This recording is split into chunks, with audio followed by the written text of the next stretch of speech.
ሰላም ጤና ይስጥልን እንደምን አላችሁ የቻናሌ ቤተሰቦች ዛሬ ለየት ባለና ብዙዎቻችሁ እንግዲህ የጠየቃችሁኝን ርዕስ ተመልሼ እንግዲህ ይዤላችሁ መጥቻለሁ። ሁላችንም እንግዲህ እንደምናውቀው ጸጉር የሰው ልጅ በተለይም ደግሞ የሴቶቹ ውበት መገለጫ በጣም አሪፍ ነገር ነው። ረጅም ወፍራም እንዲሁም ደግሞ ለስላሳና የሚያንጸባርቅ ጸጉር እንግዲህ የማይፈልግ ማንም የለም።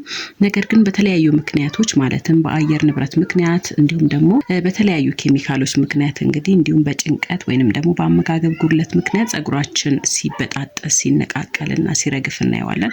ይህ በጣም ያሳዝናል። ብዙዎቻችሁ እንግዲህ ውድ የሆኑ ኬሚካል ውጤቶችን ገዝታችሁ ተጠቅማችሁ ለጊዜው ለውጥ አግኝታችሁ ከዛ በኋላ ደግሞ የባሰ ደግሞ ጸጉራችሁ እየተበላሸ የመጣባችሁ ትኖራላችሁ። እንግዲህ ዛሬ በቤታችን ውስጥ በሚገኝ ነገር እንዴት አድርገን ጸጉራችንን በዘላቂነት መንከባከብ እንዲሁም ማሳመር እንደምንችል እነግራችኋለሁ። ይህም ደግሞ በሩዝ ውሃ ነው። ይህ የሩዝ ውሃ ታሪክ እንግዲህ የጀመረው ዛሬ አይደለም። ወደ ኋላ ሄደን እንግዲህ ታሪክን ስንዳስስ ጥንታዊ ጃፓኖች የሚጠቀሙት የንጉስ ቤተሰቦች የሚጠቀሙት ሴቶቻቸው ጸጉራቸውን በሩዝ ውሃ ይታጠባሉ።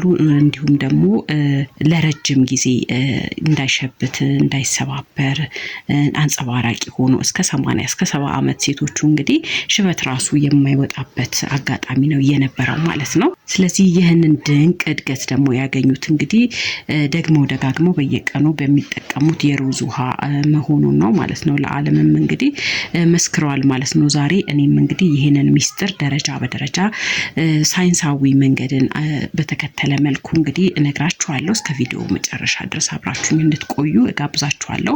ምክንያቱም መጨረሻ ላይ እንግዲህ ጸጉራችሁ እንዳይከረድድ ወይንም ደግሞ እንዳይሻክር የምታደርጉትን አንድ ወሳኝ ሚስጥር ይዤላችሁ መጥቻለሁ። እንግዲህ እንዳልኳችሁ እስከ መጨረሻው አብራችሁኝ ቆዩ። ለመሆኑ ሩዝ በውስጡ ምን ይዟል? ለምንስ ነው እንግዲህ ለጸጉር እድገት ይህንን ያህል እየጠቀመን የሚለውን ሩዝ በውስጡ ኢኖስቶል የተባለ ልዩ ካርቦሃይድሬት ይዟል። ይህ ንጥረ ነገር እንግዲህ የተጎዳ ጸጉርን ከመጠገን ባለፈ ጸጉራችሁን ታጥባችሁ ከጨረሳችሁ በኋላ በጸጉር ዘንጎች ውስጥ ዘልቆ በመግባት እንግዲህ ለረጅም ጊዜ ጥንካሬን ይሰጣል። በተጨማሪም ሩዝ ውስጥ እንግዲህ የሚኖረው አሚኖ አሲዶች፣ ቫይታሚን ቢ፣ ቫይታሚን ኢ፣ ማዕድናትና አንቲኦክሲዳንቶች እንግዲህ አሉት። እነዚህ ሁሉ ንጥረ ነገሮች በአንድ ላይ ሆነው እንግዲህ የራስ ቅልን ጤንነት ይጠብቃሉ፣ የደም ዝውውርን ያፋጥናሉ፣ እንዲሁም ደግሞ የጸጉርን ቀዳዳዎች እንዲከፈቱ በማድረግ አዲስ ጸጉር እንዲበቅልም ያደርጋሉ ማለት ነው። አሁን በቀጥታ ወደ አዘገጃጀቱ እንሂድ። 3 አይነት አዘገጃጀቶች አሉ። የመጀመሪያው ዘዴ መዘፍዘፍ ነው። ይህ ዘዴ እንግዲህ ጊዜ ለሌላቸው በፍጥነት ማዘጋጀት ለሚፈልጉ ሰዎች በጣም ተመራጭ ነው።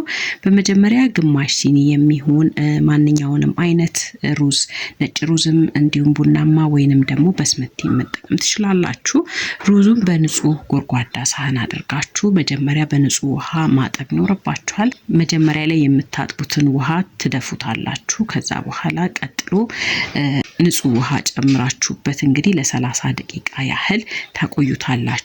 ከዛ በኋላ ከ30 ደቂቃ በኋላ እንግዲህ ሩዙን አሸት አድርጋችሁ የሆነ ውሃው ወደ ወተትነት እንዲቀየር እሽት ታደርጉታላችሁ ሩዙን ማለት ነው። ከዛ በኋላ ማዕድናቱን እንዳለ ንጥረ ነገሮቹን ውሃው ላይ ይለቅና የውሃው ከለር ወደ ወተትነት ይቀየራል ማለት ነው። ከዛ በኋላ ውሃውን ታጠሉትና ከ30 ደቂቃ በኋላ ማለት ነው ውሃውን ነው የምትጠቀሙት ማለት ነው። ሁለተኛው እጅግ በጣም ውጤታማ ዘዴ ደግሞ ፈርመንት ማድረግ ነው ማለት ነው። ይህም እንግዲህ ንጥረ ነገሮቹ ወደ ጸጉር ውስጥ በከፍተኛ ሁኔታ እንዲገቡ ይረዳል ማለት ነው። አዘገጃጀቱም ልክ እንደ መጀመሪያው ሩዙን አጥበን ከዘፈዘፍነው በኋላ አጥልለን በንጹህ መስታወት እቃ ውስጥ ማስቀመጥ ይኖርብናል። ከዚያ እቃውን ወይንም ደግሞ ብልቃጡን በደንብ ዘግተን በቤት ውስጥ ለ12 እስከ 24 ሰዓት እናቆየዋለን።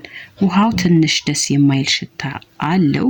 ግን ደግሞ ይህ ማለት ውሃው ተበላሽቷል ማለት ሳይሆን በውስጡ ያሉት ጠቃሚ ባክቴሪያዎች ስራቸውን እየሰሩ ነው ማለት ነው። ይህ እንግዲህ ሽታውን ለማጥፋት ውሃው ላይ ትንሽዬ የሎሚ ልጣጭ ማድረግ ትችላላችሁ ወይንም ደግሞ የሮዝመሪ ዘይት ትንሽ ጠብ ማድረግና ሽታውን ማጥፋት ትችላላችሁ። ይህ ዘዴ እንግዲህ ለጸጉር እድገት እጅግ በጣም ፈጣኑ መንገድ ነው ማለት ነውና እንዳልኳችሁ ጥንታዊም እንግዲህ የሚጠቀሙ ሰዎች በዚህ መልኩ ነው የሚጠቀሙት። ሶስተኛው ዘዴ መቀቀል ነው ወይንም ማፍላት ነው። ሩዙን በደንብ አጥባችሁ ከቀቀላችሁት በኋላ ከበሰለ በኋላ ውሃውን ተረፍ አድርጋችሁት ውሃውን አጥልላችሁ ውሃው ሲቀዘቅዝ የምትጠቀሙት ዘዴ ነው። አሁን እንግዲህ ውሃውን አዘጋጅተን ጨርሰናል። ታዲያ እንዴት ነው የምንጠቀመው ወደሚለው እንምጣ። አጠቃቀሙም የራሱ የሆነ ዘዴ ወይንም ጥበብ ስላለው ነው። በመጀመሪያ እንግዲህ ጸጉራችን በመደበኛ ሻምፑ በደንብ እንታጠባለን። ከዛ ጸጉራችን ንጹህ ከሆነ በኋላ እንግዲህ ንጥረ ነገሮቹ በደንብ ወደ ውስጥ እንዲገቡ ይረዳሉ። በመቀጠልም ጸጉራችንን በፎጣ ካደረቅን በኋላ ቀስ ብለን ማለት ነው ያዘጋጀነውን የሩዝ ውሃ ከስር ጀምሮ እስከ ጫፍ ድረስ እናዳርሰዋለን። እንግዲህ ውሃውን በስፕሬይ ቦትል አድርጋችሁ ብትረጩት በደንብ ለማዳረስ ይመቻችሁ። ውሃውን በደንብ ከረጫችሁት በኋላ እንግዲህ ጣታችሁን በመጠቀም ለ5 እስከ 10 ደቂቃ ማሳጅ ማድረግ ይኖርባችኋል። ማሳጅ ማድረጋችሁ እንግዲህ የደም ዝውውርን እንዲጨምር እንዲሁም የሩዙ ውሃ ወደ ጸጉር ስሮች እንግዲህ ዘልቆ እንዲገባና ውጤቱን በፍጥነት እንድታዩት ስለሚረዳችሁ ማሳጅ ማድረጋችሁን እንዳትረሱ። ከዚያም እንግዲህ ጸጉራችሁን በፕላስቲክ መሸፈን ወይንም በፌስታል መሸፈንና ለ20 ደቂቃ ማቆየት ይኖርባችኋል። አንዳንድ ሰዎች እንግዲህ ሌሊቱን ሙሉ ማቆይተው ጠዋት የሚታጠቡ አሉ።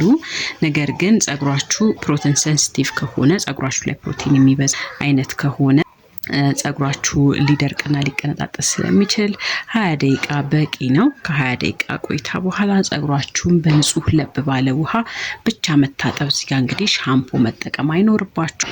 ጸጉራችሁ በጣም ደረቅ የሆነባችሁ ሰዎች ደግሞ ትንሽዬ ኮንዲሽነር መጠቀምና መለቃለቅ ትችላላችሁ።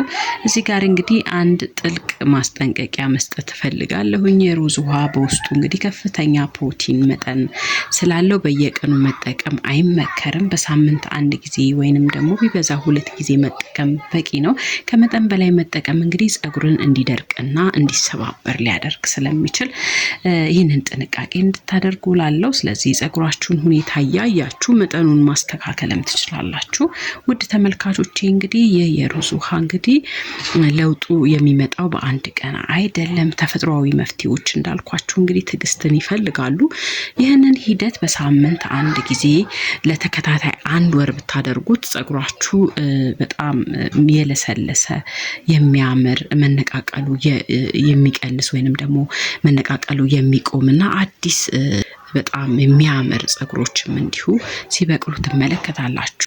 ጸጉራችሁን ከመቼውም ጊዜ በላይ እንግዲህ ብሩህና ህይወት ያለው ሆኖ ታገኙታላችሁ። ከዛ በኋላ በወሩ ላይ ደግሞ ማቆም የለባችሁም። እንደዚሁ ቀጥላችሁ ስትጠቀሙ የምትፈልጉት ውጤት ላይ ትደርሳላችሁ። በተጨማሪም እንግዲህ ለጸጉር እድገት ውሃ ብቻ የሩዝ ውሃ ብቻ ደግሞ በቂ አይደለም። ውሃ በበቂ ሁኔታ መጠጣት፣ የተመጣጠነ ምግብ መመገብ፣ ጭንቀትን መቀነስም አስፈላጊ ነው። ጸጉራችሁንም ስታበጥሩ እንግዲህ ሰፊ ጥርስ ያላቸው ማበጠሪያዎችን በመጠቀም እንዳይበጣጠስ መጠበቅ ይኖርባችኋል። እንግዲህ ዛሬው ቪዲዮ ጠቃሚ መረጃን እንዳለው ተስፋ አደርጋለሁ። የሩዝ ውሃን እንግዲህ ተጠቅማችሁ ያያችሁትን ለውጥ ወይንም ደግሞ ሌሎች የጸጉር እድገት የጠቀሟችሁን በቤት ውስጥ የተጠቀማችሁበትን መፍትሄዎች ደግሞ ኮሜንት ላይ ጻፉልኝ።